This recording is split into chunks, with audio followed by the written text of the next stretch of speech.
अस्सलामुअलैकुम वरहमतुल्लाहि वबरकातुह। तो ये वीडियो जो अभी हम जो बात करने जा रहे हैं ये बेसिकली फॉलो अप है। हम एक लर्निंग अपनी डेवलप करने की कोशिश कर रहे हैं कि किसी स्टोरी को, जब कोई स्टोरी बनती है उसको कैसे ट्रैक किया जाए और कैसे हम प्रोग्रेस देखें, कैसे हम अपनी नॉलेज का इस्तेमाल करते हुए टाइम का सही यूटिलाइजेशन करें और एक लंबे रन में कैसे हम एक वेल्थ क्रिएट करें। ये हमारा मकसद है, इसको सीखना। ठीक है, ये हम सीखना चाहते हैं बेसिकली।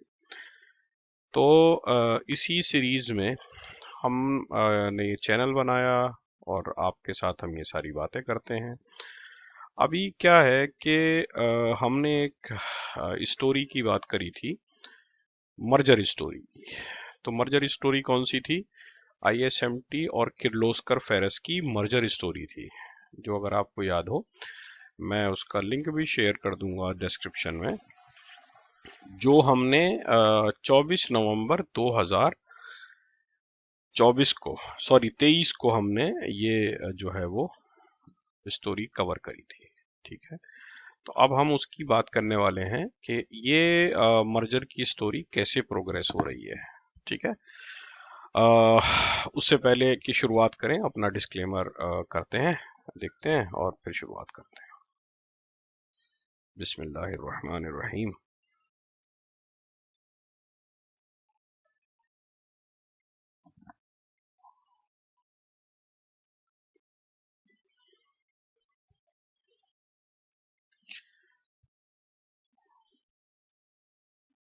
ओके, तो हमारा डिस्क्लेमर सेम है। मैं सेबी रजिस्टर्ड एनालिस्ट नहीं हूँ, मैं इनफैक्ट एनालिस्ट ही नहीं हूँ। मैंने कोई फॉर्मल एजुकेशन फाइनेंस की नहीं ली है और मैं आपके साथ सिर्फ अपना एक्सपीरियंस और नॉलेज शेयर करता हूँ। मेरे किसी भी एग्जाम्पल को, जैसे फॉर एग्जाम्पल ये ISMT और KFIL का हम बात कर रहे हैं, इसको आप बाई सेल रिकमेंडेशन ना समझें। आप नॉलेज गेन करें जहां से आपको मिले। और कोई भी स्टॉक जो हम डिस्कस करते हैं नॉर्मली भी, चाहे वो चार्ट के हिसाब से हो चाहे वो नॉलेज के हिसाब से हो, वो आप बिल्कुल भी बाई ना करें बिना किसी नॉलेज के। आपको पहले फाइनेंशियल एडवाइजर से सलाह लेनी है और क्या कहना चाहिए, आपको खुद से समझना है, उसके बाद ही लेना है। शेयर मार्केट एक ऐसा गड्ढा है, यहाँ पे आप जितना पैसा डालोगे वो सारा गायब हो सकता है। अगर आप कितनी ही बड़ी कैपिटल लेके आ जाओ, अगर आपको नॉलेज नहीं है, आपको समझ नहीं है और आप रातों रात अमीर बनना चाहते हो, 5 रुपए का 50 रुपए और 50 रुपए का 100 सोचना चाहते हो, तो आप सारा पैसा गवा सकते हो। तो इसलिए आप खुद सीखिए, फाइनेंशियल एडवाइजर की हेल्प लीजिए। मेरे जैसे यूट्यूबर अगर आपको कोई स्टॉक रिकमेंड करते हैं तो आप बिल्कुल मत खरीदिए बिना सोचे समझे। और मैं बता दूं कि मैं क्योंकि कोई एडवाइज़र नहीं हूं, तो मैं आपको जितने भी शेयर बताता हूं, मैं मेजरली शेयर बताने से अवॉइड करता हूं। तो अगर मैं शेयर बताता भी हूं तो वो सिर्फ एग्जाम्पल के तौर से बताता हूं। तो ये आप बहुत इंपॉर्टेंट है कि आप याद रखिए, क्योंकि हो सकता है मैं आपको बताऊं और मैंने खरीद रखा हो। मैंने खुद एक पंप एंड डंप की वीडियो बनाई है, मैं लिंक उसका भी शेयर कर दूंगा। पंप एंड डंप बेसिकली ऐसे ही काम करता है कि एक छोटा शेयर उसको खरीदते हैं, फिर उसको प्रमोट किया जाता है, बहुत सारे लोग खरीद लेते हैं और फिर चुपके से लोग जो हैं वो, जिन्होंने बताया था, वो प्रॉफिट बना के निकल जाते हैं। तो मेरा मकसद ये बिल्कुल भी नहीं है, ना कल था ना आज है और ना इंशाल्लाह आने वाले टाइम में रहेगा। अब जैसे फॉर एग्जांपल ISMT है, KFIL की स्टोरी है, तो इसमें हो सकता है मेरी होल्डिंग हो और हो सकता है ना हो। तो आप ये मान के चलिए कि मेरे इंटरेस्ट हैं, तो आप मेरी बात पे भरोसा मत करिए। आप बेसिकली खुद रिव्यू करिए, खुद देखिए, और देखिए भी सिर्फ ट्रैकिंग पर्पस से कि इस जैसी और स्टोरी कहाँ पर है। ठीक है, और आप जो हैं अपने फाइनेंशियल एडवाइजर की हेल्प लीजिए और सीखिए, सिखाइए, उससे पैसा कमाइए। कि नॉलेज के साथ पैसा खुद ब खुद आता है। हमारा तो मोटो ही है कि आप ट्रेड करिए, लर्न करने के लिए वेल्थ खुद ब खुद आएगी। ये तो हमारा लोगो है, अल्हम्दुलिल्लाह। चलिए, तो बिस्मिल्लाहिर्रहमानिर्रहीम, शुरुआत करते हैं ISMT की। तो एक क्विक रिकैप ले लेते हैं जो हमने पहले बात करी थी। तो पहले जब हमने इसकी बात करी थी, अगर आप देखेंगे तो जिस टाइम पे हमने बात करी थी ISMT की, तो ये जो प्राइस था, ये अगर आप देखेंगे यहाँ पे मेरी स्क्रीन पे साइड में, तो इसका जो प्राइस था उस वक्त पर, 24 नवंबर की वीडियो है, मैं लिंक शेयर कर दूंगा। तो KFIL का प्राइस था, 24 नवंबर 2023 की वीडियो है, KFIL का प्राइस था 320 रुपए। और आज यानी कि 5 जुलाई 2024 को इसका प्राइस जो है वो 778 रुपए है। ISMT का प्राइस उस वक्त जो था वो 96 था, और ये 142 ऑड थोड़ा बहुत ऊपर नीचे मार के वापस आया है। ठीक है, अभी जब हम 24 नवंबर पे बात कर रहे थे, तो हमें ये स्टोरी बहुत ही इंटरेस्टिंग लगी थी इस पर्सपेक्टिव से कि उस टाइम पे जो 100 शेयर थे ISMT के, उनका प्राइस बैठ रहा था 9600, और 17 शेयर जो KFIL के थे। यानी कि हमने उस स्टोरी में कवर किया था कि मर्जर जो है वो दोनों कंपनी को बेनिफिट करने वाला है, और KFIL के 17 शेयर मिलेंगे ISMT के 100 शेयर के बदले। यानी कि 100 शेयर में जिस टाइम हमने बात करी थी, 96 रुपए का प्राइस था 96 का, तो 9600 रुपए के मिल रहे थे, और KFIL के 17 शेयर मिल रहे थे जिनका प्राइस जो था वो सिर्फ 5400 था। अब आप, मैंने उस टाइम पे भी ये बात करी थी, अगर आप देखेंगे वीडियो, कि ये जो प्राइस है ये एक दूसरे को कैचअप करने की कोशिश करेंगे, मतलब ये एक दूसरे को, अब यहां से अगर आप देखते हो 5400 वर्सेस 9600, तो इंटरेस्टिंगली ये ऑलमोस्ट हाफ के आसपास है, मतलब हाफ के आसपास है। अब वहां से यहाँ का डेवलपमेंट क्या हुआ है ना, ये देखते हैं। तो वहां से यहाँ का डेवलपमेंट देखो कितना इंटरेस्टिंग हुआ है। डेवलपमेंट इतना इंटरेस्टिंग हुआ है कि आप देखोगे तो आपको समझ में आएगा कि कितनी मजेदार बात हुई है। 100 शेयर आज जो हैं, जब हम बात कर रहे हैं, अगर 142 का रेट मान ले, शायद 140-42 है, 42 मान लेते हैं, तो 14,200 के हैं। ठीक है ना, इसका प्राइस ज्यादा था तो इसका प्राइस जो है वो कम भागा है। और 17 शेयर जो KFIL के हैं, अगर 778 के हिसाब से अगर हम लगाएं, तो वो 13,226 के हैं। ये प्राइस और ये प्राइस ऑलमोस्ट एक दूसरे को कैच कर गया। ये जो डिफरेंस था, ये डिफरेंस यहाँ पर ऑलमोस्ट खत्म हो गया। अभी डिफरेंस है, अभी भी है, लेकिन खत्म की तरफ है, इतना ज्यादा नहीं है, क्योंकि अभी मर्जर अप्रूव हो गया है ऑलमोस्ट। थोड़े बहुत दिन में, मर्जर में टाइम लगता है, थोड़े बहुत दिन में मर्जर जो है वो हो जाएगा, आने वाले कुछ टाइम में मर्जर जो है वो हो जाएगा, कुछ दिन में मर्जर जो है वो पूरा हो जाएगा। तो ये ISMT खत्म हो जाएगा, सिर्फ KFIL रह जाएगा, 17 शेयर मिलेंगे अगर आपके पास 100 शेयर हैं। अब हम ये देखते हैं कि ये मतलब मुझे हंसी आ रही है बात करते हुए कि देखो कैसे कैचअप हुआ।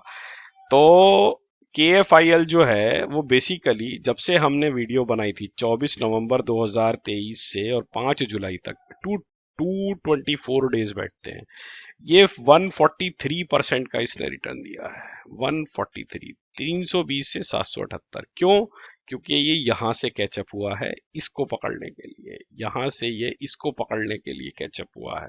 5400 से 9600 को पकड़ने के लिए कैचअप हुआ है। ISMT अप्रिशिएट हुआ है क्योंकि ISMT was going to merge with KFIL, तो बड़ी कंपनी में मर्ज हो रहा था, नया मैनेजमेंट आ रहा था, जो हमने कवर किया था। तो ये कितना हुआ है, ये 45% हुआ है। तो ISMT बढ़ा, KFIL उसको पकड़ने के लिए बढ़ा, KFIL बढ़ा, ISMT उसको पकड़ने के लिए बढ़ा। तो इस तरीके से ये कैचअप हुआ है बेसिकली। अभी मैं आपको कभी भी ये रिकमेंडेशन नहीं देता हूं कि आपको उसको खरीदना चाहिए, बाई करना चाहिए, होल्ड करना चाहिए। आज तक मैंने आपको ये रिकमेंडेशन नहीं दी है, क्योंकि मैं चाहता हूं आप अपने सेटअप पे खुद भरोसा करिए, और खुद भरोसा करने के बाद आप सीखिए और समझिए उन चीजों को कैसे काम करती है। तो मैं, अगर आप में से किसी ने लिया था, मुझे नहीं मालूम, क्योंकि हम तो सिर्फ पेपर के लिए ट्रैक कर रहे थे। आप खुद डिसाइड कर सकते हैं कि क्या आपको होल्ड करना चाहिए, क्या आपको बेचना चाहिए, या आपको KFL में बाई करना चाहिए। ठीक है, अब एक काम क्या करते हैं कि क्विकली नवंबर से लेके अब तक इसमें कुछ फंडामेंटल अपडेट हुए हैं, तो फंडामेंटल देखते हैं दोनों, मतलब क्विकली देखते हैं, बहुत ज्यादा टाइम नहीं लगाएंगे। तो अभी हमारे पास जो ISMT है वो 138 की वैल्यू है इसकी, और इसकी फेयर वैल्यू 75 रुपए आ रही है। तो फेयर वैल्यू से तो ये साहब आपका ऊपर चला गया है। ठीक है, लेकिन ये मर्जर वाली स्टोरी है, याद रखिएगा आपको। ठीक है, सेल्स ग्रोथ ऑपरेटिंग प्रॉफिट 71% का है, प्रोमोटर होल्डिंग 75% है, ऑलमोस्ट 100% है, प्लेज 0.0 है which is negligible, debt free company है 0.1, मतलब 14,000 करोड़ 1400 करोड़ इनके पास हैं और सिर्फ 164 करोड़ का इनके ऊपर डेट है, तो डेट फ्री कंपनी हो गई। ठीक है। अब अगर आप इसका वो देखेंगे, कैश फ्लो देखेंगे तो 92 से ये बढ़ के हो गया है 161 crore which is huge, double हो गया है, ऑलमोस्ट डबल से थोड़ा कम। ये स्टोरी देखो यहाँ से अक्टूबर से यहाँ से बननी शुरू हुई थी, यहाँ से, और देखो ये यहाँ पे अभी इस स्टोरी को टेक्निकल पे अगर आप देखोगे तो चार्ट ठीक ठाक लग रहा है। फंडामेंटली अगर पीई के हिसाब से देखेंगे तो ये मतलब सस्ता तो नहीं है, बट हाँ ऑलमोस्ट एट पार है। इंडस्ट्री पी 28 है, ये 22 है, सस्ता तो नहीं है। सेल्स अगर आप देखेंगे क्वार्टरली 749, 642, 596, ये थोड़ी सी कम हो रही है सेल्स। अब मर्जर के टाइम पे बहुत सारी चीजें होती हैं, तो ये उस प्रोसेस से गुजर रहा है मर्जर वाले जैसे। मतलब बच्चा अपने घर से हॉस्टल जाता है ना, कोई अक्लमंद बच्चा भी अगर अपने बच्चे घर से हॉस्टल जाता है तो थोड़ा सा उसको माहौल चेंज होता है, खाना अच्छा मिलता है, बुरा मिलता है, मतलब पूरा इन्वायरमेंट चेंज हो जाता है। इवन पेट के साथ भी ऐसा ही होता है, तो उसको एडजस्ट होने में टाइम लगता है। ये वो प्रोसेस चल रहा है इसका। ठीक है। सेल्स अगर आप एनुअल देखेंगे तो इसको तो हम छोड़ ही देते हैं। 2500 से 2644 हो गई है, 273 से 217 से 373 हो गया, विच इज़ वेरी गुड। मतलब अगर आप देखेंगे तो बहुत अच्छा ऑपरेटिंग प्रॉफिट है। तो नंबर मिसमैच नहीं करेंगे, बहुत सारी चीज़ें ऐसी हैं जो मिसमैच नहीं करेंगे, सेल्स बढ़ जाएगी। मान लो जैसे क्या एग्जाम्पल लेके चल रहा हूँ कि लॉस्कर फेरस का प्लांट 100% कैपेसिटी पे चल रहा है फॉर एग्जाम्पल। अब उन्हें कोई ऑर्डर मिला या मार्केट में डिमांड है तो वो आईएसएमटी से बनवा के बेचेंगे। कुछ चीजें ऐसी हैं जो आईएसएमटी बनाती है और केएफआईएल नहीं बनाती है, तो अब वो आईएसएमटी से बनवा सकते हैं। या मान लो आईएसएमटी के पास कोई ऑर्डर आया और वो काम नहीं करते हैं, तो वो किर्लोस्कर की फैक्ट्री में बन के आईएसएमटी को सप्लाई, आईएसएमटी के भी हाथ पे सप्लाई हो जाएगा, क्योंकि वो मैनेजमेंट सेम हो गया।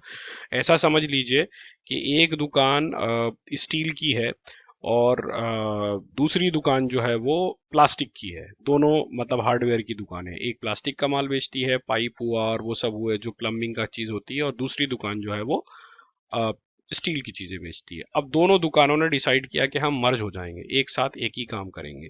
तो अब बहुत सारे लोग जो प्लास्टिक का सामान लेने आते थे उनको स्टील का भी चाहिए होता था, तो अब वो उनको दे सकते हैं कि ठीक है साहब आप बता दो हम दे देंगे। इसी तरीके से जो स्टील का सामान लेने आते थे उनको प्लास्टिक का भी चाहिए होता था, तो वो प्लास्टिक का भी दे सकते हैं, क्योंकि दोनों एक ही बिजनेस में है, एक दूसरे को कॉम्प्लीमेंट करते हैं, तो इसलिए सेल्स पे इफेक्ट पड़ेगा, बट हो सकता है ऑपरेटिंग मार्जिन पे इफेक्ट ना पड़े। हो सकता है जो प्लास्टिक वाली दुकान है वो कुछ मार्जिन कम लेके काम करती हो, तो अब वो स्टील पे भी ज्यादा मार्जिन नहीं ले पाएंगे, वो स्टील पे भी कमी रखेंगे मार्जिन जितना है। मतलब ऐसा नहीं कि लॉस में बेचेंगे, वो अपनी सेल्स बढ़ाने के लिए स्टील पे भी कमी मार्जिन रखेंगे।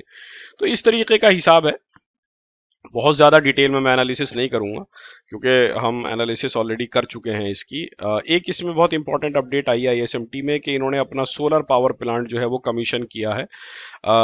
जिन्होंने इन्होंने अभी अपना जो एक प्लांट है इनका महाराष्ट्र में, फेज 1 उसकी कंप्लीट कर ली है और 35 मेगावाट उसकी कैपेसिटी है। तो ये जाहिर सी बात है, सोलर प्लांट इन्होंने लगाया है तो इन्वेस्टमेंट तो हो गया। अब ये 35 मेगावाट का प्लांट है, तो जाहिर सी बात है ये सेविंग करेगा आपकी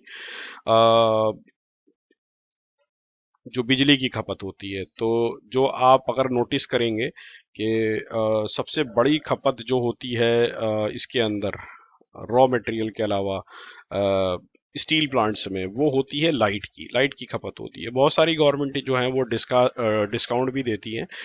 तो इसका मतलब क्या हुआ, इसका मतलब क्या हुआ कि ऑपरेटिंग मार्जिन बढ़ेगा।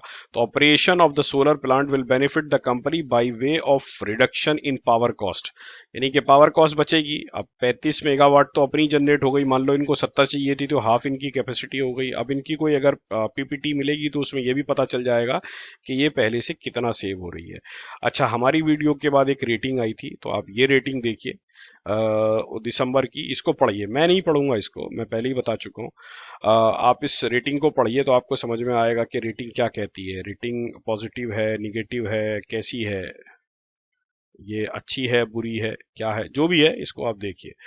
तो ये एक अपडेट थी। मैं कभी भी ये नहीं कहता हूं कि आप बाई करिए, सेल करिए या क्या करिए, मैं सिर्फ अपडेट देता हूं कि मैं, टू बी वेरी ऑनेस्ट, बहुत सारे शेयर ऐसे होते हैं जो मैं शेयर करता हूं, आप लोगों के साथ डिस्कस करता हूं, मेरे पास फंड नहीं होता है तो मैं खुद नहीं खरीदता हूं। बहुत सारे शेयर ऐसे होते हैं जो मैं खुद खरीदता हूँ। बहुत सारी चीजें हैं, तो मैं आप लोगों के साथ एक जेन्यून प्रोग्रेस शेयर, मैं ये नहीं चाहता हूं कि मैं आपको शेयर बताऊं और वो आप शेयर खरीद लें। मैं चाहता हूं कि आप मुझे शेयर बताएं एक्चुअली। तो मेरा पर्पज ये है कि आप में से जो 2000 लोग हैं मेरे साथ जुड़े हुए, उसमें से कम 500 हजार लोग ऐसे हों जो मुझे शेयर बताएं कि देखो सर, मैंने ये वाला, या जो भी आप मुझे बोलते हो, मैंने ये वाला शेयर आइडेंटिफाई किया था और ये देखो मल्टीबैगर बन गया, या मैंने ये वाला शेयर आइडेंटिफाई किया था, इसने मुझे 6 महीने में 100% का रिटर्न दे दिया, या 7% का रिटर्न दे दिया, 70% का रिटर्न। मैं आप लोगों में से ये फीडबैक चाहता हूँ। मुझे, जब मैं आपके मैसेज पढ़ता हूँ कि मैंने ये वाले शेयर में इतना पैसा बनाया, और ये मेरी अपनी क्या कहना चाहिए, एनालिसिस थी, मतलब फॉर दैट मैटर कभी शायद मैंने उस शेयर का नाम भी ना लिया हो, तो मुझे बड़ी खुशी मिलती है, बड़ा अच्छा लगता है कि हाँ, मेरी जो मेहनत है वो सही डायरेक्शन में जा रही है। तो मैं यहाँ पे भी आपसे यही रिक्वेस्ट करूंगा, गुजारिश करूंगा कि आप लोग कमेंट में जाइए, मुझे बताइए कि आपने इस स्टोरी को ट्रैक किया, आपको इस स्टोरी में अभी आने वाले टाइम में दम लगता है या नहीं लगता है। क्या आपको लगता है कि इस स्टोरी में प्रॉफिट बुक करना चाहिए या होल्ड करना चाहिए? क्या आपको लगता है कि आईएसएमटी से हमें केएफआईएल में शेयर शिफ्ट करना चाहिए, या अगर आपने आईएफएल लिया था तो क्या केएफआईएल से हमें आईएसएमटी में शिफ्ट करना चाहिए? आने वाले 2 महीने, 3 महीने, 6 महीने बाद जब ये मर्जर कंप्लीट हो जाएगा, तो आपको क्या लगता है कि प्रोसेस जो है वो कैसा रहेगा? कोई डेवलपमेंट आपको लगता है, कोई ऐसा डेवलपमेंट, जैसे मैंने सोलर वाला बताया आपको, किर्लोस्कर के बारे में पता हो, आप जाके पढ़िए और मुझे बताइए, मुझे अच्छा लगेगा। एक मैं आपको होमवर्क दे रहा हूँ जो बहुत ही अनदर डेवलपमेंट है, मैं इस पे स्टोरी कवर नहीं करूंगा बिकॉज मैं चाहता हूँ कि आप लोग कवर करें और आप लोग मुझे बताएं। तो एक मर्जर होने वाला है, बिल्कुल ऐसा ही, जो ये वाला मर्जर है, बिल्कुल ऐसे ही मर्जर है। एक्चुअली में वो कंपनी एक ही है, लेकिन उनके दो तरीके के शेयर लिस्टेड हैं। तो वो कंपनी है टाटा ग्रुप की, और उसका नाम है टाटा मोटर्स, ठीक है।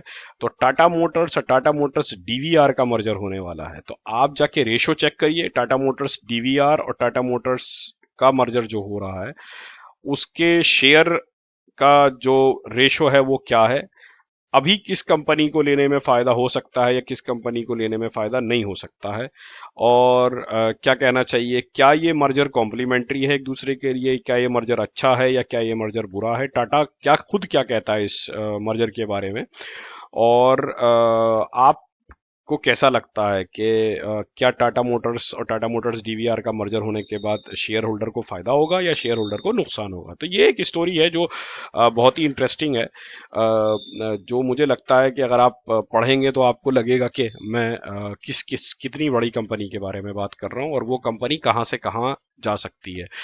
तो इस स्टोरी के बारे में लिखिए। मैंने आपसे आज 3-4 चीजें पूछी हैं, तो जो अगर आप मुझे कमेंट में बताएंगे, या आप कोई और स्टोरी ट्रैक कर रहे हो मर्जर की या किसी और तरीके की डेट रिडक्शन की, तो मुझे बताइए इंशाल्लाह। और देखते हैं फिर उस स्टोरी को भी। दुआओं की दरख्वास्त के साथ इंशाल्लाह फिर होती है मुलाकात। हमारा लोगो सेम है, हम बोलते हैं लोगों से, आप लर्न करिए, ट्रेड करिए सीखने के लिए, वेल्थ तो खुद ब खुद आ जाएगी अगर आपके पास, देखो नॉलेज अगर आ गई ना, तो नॉलेज अगर आ गई तो पैसा आ जाएगा। नॉलेज नहीं आती है, बहुत सारे लोगों के पास पैसा आ जाता है। तो नॉलेज इंपॉर्टेंट है, पैसा तो खुद ब खुद आ जाता है, पैसा तो किस्मत से आता है, ठीक है। रिग्रेशन मतलब जो रिग्रेट है आपकी जिंदगी में, वो नहीं होनी चाहिए कभी भी कि मैं सीख लेता तो ऐसा कर लेता वैसा कर लेता, ठीक है। ओके भाई, दुआओं की दरखास्त है। अल्लाह हाफिज। वीडियो थोड़ी लंबी हो जाती है, मैं बीच बीच में थोड़ी सी इधर उधर की बातें करने लगता हूँ, तो देख लीजिए, आपको अगर 1x 2x पे करके देखना है तो देखिए, बट हाँ, मेन मैसेज मत मिस करिएगा। ओके भाई, अल्लाह हाफिज, अस्सलाम वालेकुम रहमतुल्लाहि व बरकातुहू।